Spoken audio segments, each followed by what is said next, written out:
Hello, good morning, buenos dias, or good afternoon here in Davos, Switzerland. My name is Patricia Mota. I serve as President and CEO of HACE, the Hispanic Alliance for Career Enhancement, and we are reporting live from the World Economic Forum in Davos, Switzerland.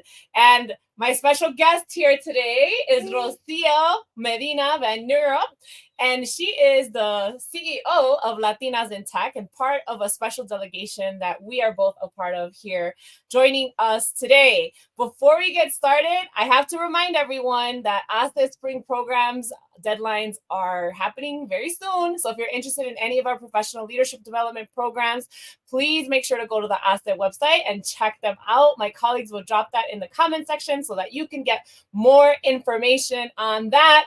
And I know many of you, good majority, it's morning time. So the first thing we do is talk about our cafecito. So share in the comment section and drop where you're tuning in from and your cafecito morning beverage of choice. Rocío?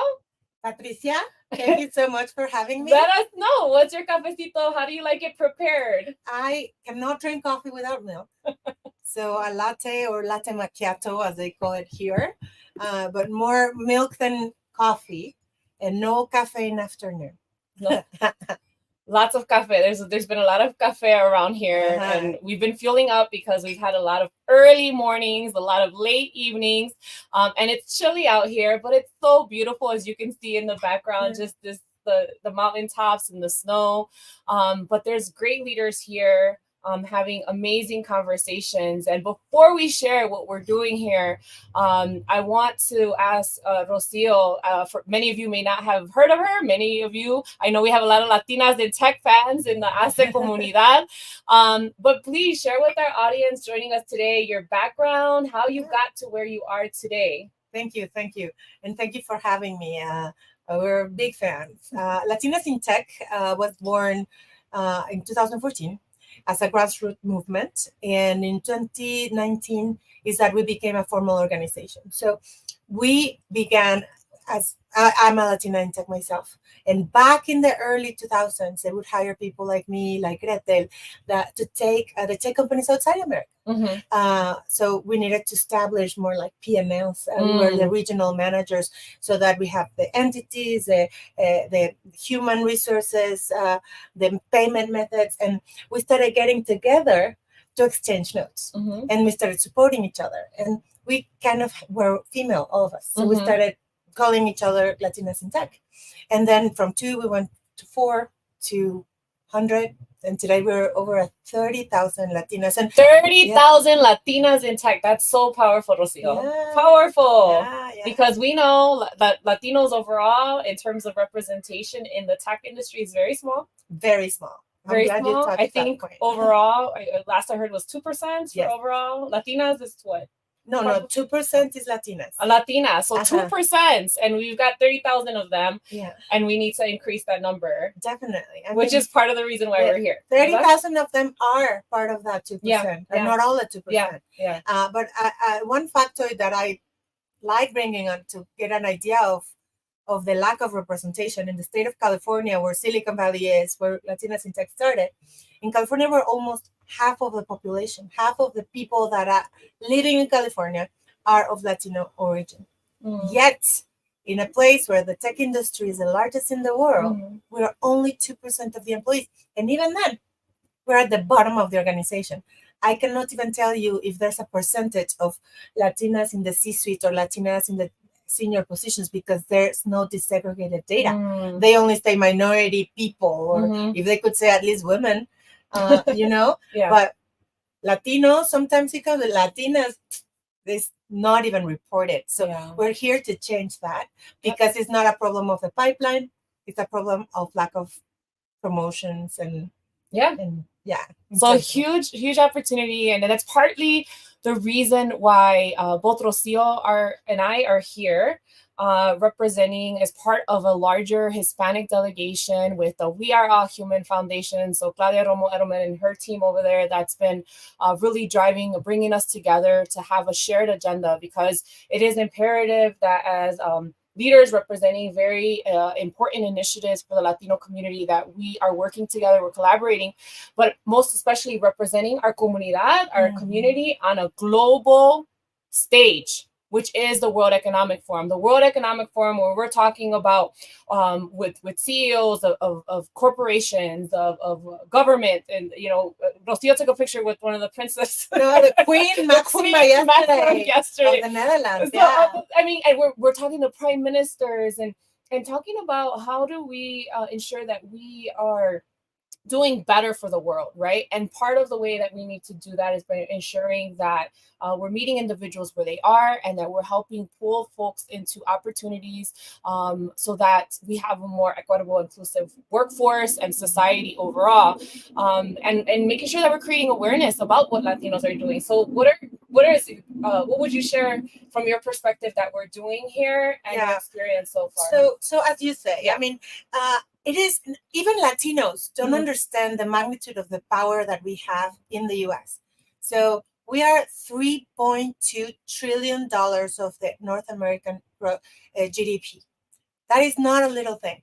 If you just put our economic power as if we were a nation, we would be the fifth potencia mundial, economically speaking. So we're bigger than France, bigger than Spain, bigger than any other country in the whole continent except for the US.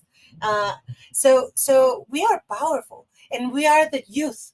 By 2026, if Latinos were all to vote the same way, we would choose each president. Yeah.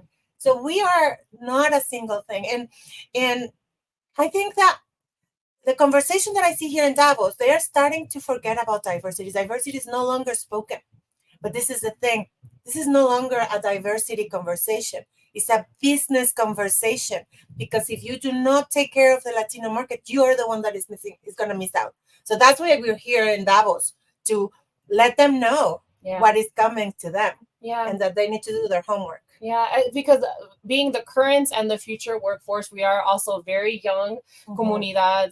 And what's been great is that not only are we creating awareness among the community, but also on a global scale, right? Yeah. We've got Hispanics at Davos that got together yesterday from not just the US, but from Latin America and from Switzerland, from various countries. That Latinos are everywhere. That are here to really share that agenda forward and making sure that we are part of the agenda, that we are part of the decision making, and creating this awareness of not only the economic contributions that we have in terms of the GDP, in terms of the purchasing power that we have, but also that we're very young, right? Like soon we'll be represent 30%, at least 1 in 3 in the population in the United States. And so there's just so much opportunity, as you mentioned, as a business imperative to ensure that we're not just being sold to, but we're being included, right? In terms of senior level roles, because right now, in executive roles is only 2%, and there's a huge opportunity to 4%, excuse me, and there's a huge opportunity to change that. And you know what? We're not always included,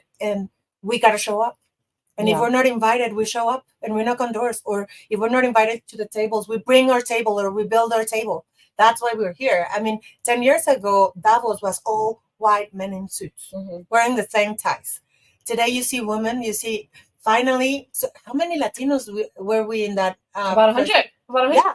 So that was not the case last year. I think it's a twofold. Yeah. And it wasn't the case 5 years ago. Yeah. So thanks to the effort of very important people like Claudia Romo, like Sid Wilson, that said, you know what, we're going to be there. Yeah. And Absolutely. Applausos, So we're gonna, we're also sharing a press release that was published from our the We Are All Human Foundation just yesterday. So we'll be dropping that in the comment section so that you can get a little more insight, more of the statistics that we've been sharing, access to that information, so that you could also be an advocate in whatever role that you have, right? In whatever organization that you're a part of, that you're leading, that you're looking to be involved with. And so our action for you all is to use the data, make sure that you're also advocating, because I truly believe that we support communities that are not represented, then it's a better society for everyone at the end of the day. And so we'll be taking some questions. I know this is a short cafecito here in Davos. The sun's getting ready to set here shortly. Can you see my breath? And it is a little little chilly out here. I love the comments. Keep them coming. I know I'm so ciega. I could see some of these here coming from the computer. Yes, keep your comments and your support. This video will remain here so they can continue to share. Rocío, what tips or advice do you have for folks, whether in the tech field or otherwise, that are looking to because part of what you mentioned was right that folks are at the majority, right, at the bottom of the organization. How do we tips for promoting, advancing in your career? Yeah, so definitely the system, and let's call the system the companies. Yeah, they need help on auditing where people are. It's not normal that if you're not being promoted, like if you've been 4 years in the same position, something is not right. Like we need to keep advancing. If you don't get a salary increase in 2 years, something is very wrong. So the companies need to audit that, understand that Latinos don't ask like other people do, but then let's cheat and learn the system. Let's ask. Pretend we're a white male. And tomorrow, let's go say, you know what? I want this much more because I've accomplished this much and I deserve this because of A, B, C, and D. Find your voice. Like, grab your Latina calladita, te ves más bonita, put it in a bag, dump it over there, and not tomorrow. Tomorrow you're going to go ask and change the system from within. Yeah. Advocating for yourself, find your voice, finding your voice, and being able to leverage organizations like Latinas in Tech and ASA to be part of your community, be part of your support network. And that's, right now, a lot of the leaders, got to listen to the CEO of Deloitte yesterday. Also, the Adam Grant, who is an organizational psychologist and has written many books, and talking about the current workforce and the future of work. And all of us, right, want a sense of belonging and a sense that we're feeling included within the organization, but that we're living with purpose. And so I think, part of my recommendation that I've always believed in, but even more so, you're seeing it in a lot of data and you're seeing executives actually speaking about it a lot more, is finding meaningful work, purpose in your work, and what drives you every single day, because we spend the majority of our times working, right? And so you want to be able to have that space. And if you're not currently there, then what can you do to be a part of finding that type of work and belonging, and how difficult it is. It's easier said than done. We talk a lot about those the frozen middle, right? That are stuck and that are folks that are leading people for the first time. And so many great conversations, but I think as it pertains to the work that we're doing, what are your other thoughts? Like what some highlights that you've had from the because we haven't been attending. There's so many sessions, we cannot attend them all. Yeah, but I do. So every Davos, we can see trends of where the conversation is going at the global scale. So last year, we could see a lot more sustainability, ESG, diversity. Yep. Excellent. This year, none of that. Scratch that. And now it's all about AI. Artificial intelligence, everything, health, everything. So, I was speaking with a leader from Kenya who she actually didn't go to school. She taught herself tech. And she taught herself. I am the code. Yes. I am the code. Yes. Yeah. So I am the code.org. Go there and you can train yourself in artificial intelligence programming, like how you can be the engineer for free. And this way, we move from being the consumers to the makers. You do not need to have a college degree from any fancy university, as long as you know how. If you join that bubble of artificial intelligence, you're shining tomorrow. And it doesn't look like, because I'm going to take that course. Yeah. It doesn't look like it's going to take so long. I think I always tell my team this, and I know some of them are listening in, is just we've got to learn about AI, whether it's every single day. There's a podcast, there's an article, 5 minutes or 1 minute. Like, what is it that you can do? Because it's moving at such a fast pace, and there's a lot of good, but of course there's a lot of fear that's out there in terms of the job losses that could potentially happen. But also, you said this as well, is that there's going to be job losses, but there's going to be new types of jobs. Totally. Which is why your recommendation right now is spot on in terms of what are the tools, of so many free resources that are out there that we can learn and make sure we jump on the back band, the AI, because whether we like it or not, It's here. Yeah, It's gonna so happen. the only question you have to answer is, am I gonna benefit from it or not? That's really the only question, because this is happening. Yeah. And a lot of people say, oh my God, all these bad things, it's gonna replace jobs. Yes, bad things are gonna happen. Are you going to get a better job with it? Are you going to be a beneficiary from the profits of this because your neighbor is? Yeah. So we want to be in it. So don't think of Gen AI as ChatGPT only. No. Yeah. Imagine if healthcare, where artificial intelligence can actually scan millions of mammograms and say these ones have cancer, not by the eye of the radiologist. And this is not a doctor who did this; it was a programmer who put the code and the algorithms there. So this is what we can do. It sounds like moonshot, but it is possible, and we gotta take benefit from it. Yeah. Look, there's one more benefit in technology. If it's coded by the white man, it misses us. It is not coded for us.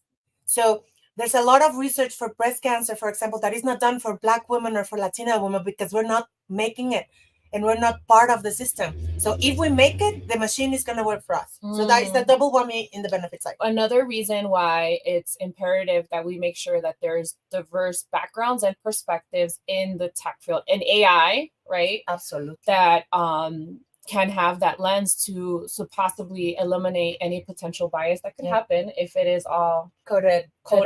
Yeah. But it, the same it type solves of many things. Yeah. If you see, like, we so that's part of the fear, at least, from our backgrounds and folks in our field that are concerned about. There's the fear of security breaches.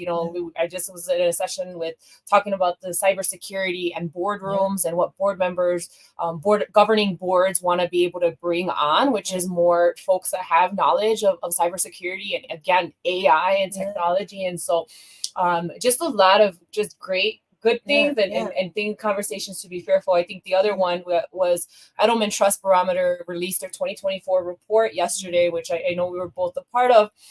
And there's huge opportunities with public-private partnerships. And of course, because there's a huge lack of trust in structures, a huge lack, there's been a decrease, a significant decrease of trust of that we as a society have in business, have in government, but more so in business and nonprofit or NGO. So there's a huge opportunity in terms of conversations that are being had and how do we push those types of partnerships. So I know we're throwing a lot at you in such a short amount of time, as it's nearing here, getting dark over here. We need like a little bonfire here. I know, like, Rocío, like what? So I'm seeing some of the comments regarding, AI. I know my colleague, so sorry, we have to kind of zoom in to see. From my colleague, Lisandra. Thank you. Definitely an important topic. Get ahead to leverage it for good. Absolutely, leverage it for good. And I think that there's a lot of great conversations around that. Rebecca, but let's encourage our colleagues to speak up. Yes, more of the advocating. Be bold and happy to be part of Mentor Younger Professionals. Yes, use this platform as networking. If you're seeking help for something, you're looking for a connection, leverage this as a networking opportunity, as well as we're getting ready to wrap up. Again, stay tuned. I know there's a lot of sessions that are done virtually for the World Economic Forum that are on the website. If you Google the World Economic Forum, you can hear some of the speakers and the sessions that are going on the main stage. But Rocío, as we wrap up, as it's here getting dark, what are you most hopeful for this year? Well, I mean, I think it's the same as last year, doubling up or tripling or quadrupling the number of jefas that are out there. I want to see more women taking decisions, being the creators of media, of technology, of being an astronaut, like becoming and being a jefa is an attitude. So at Latinas in Tech, we call it Jefa Mauran. It's an attitude. This morning, I woke up Jefa Mauran, and I know exactly what I wanted to do that day. So you heard it from Rocío herself. Jefa Mauran, boss mode on. Yeah. Let's do it. Yeah. Todos, you know the drill. Hasta la próxima. Until next time. We need to shut our fake background. Our background. Until next time. Bye.